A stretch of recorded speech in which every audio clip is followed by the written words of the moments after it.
So now that we've wire tested the filter, now we're going to use the light detection or the crack detection test on the filter. We're going to flip the filter over and place it on top of the flow chamber.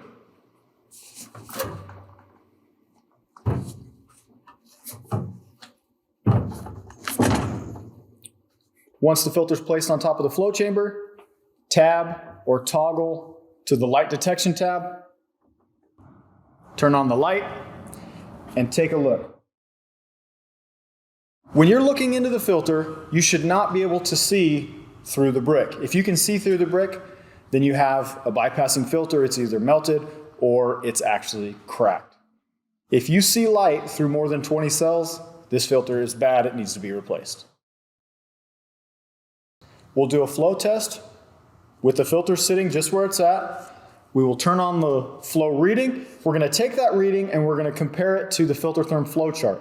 It should be within spec. This particular model of DPF its flow rate should be right around 2.1 to 2.2 inches of water. So we'll flow test it and see where it's at.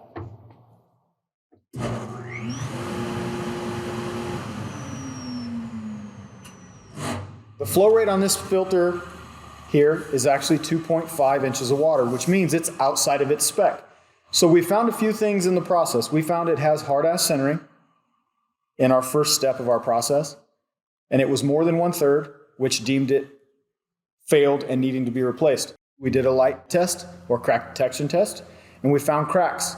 And then we did our flow test. Our flow test tells us that the filter is restricted, which coincides with the hard-ash centering, which means this filter is in fact restricted, it's compromised, and it is due to be replaced.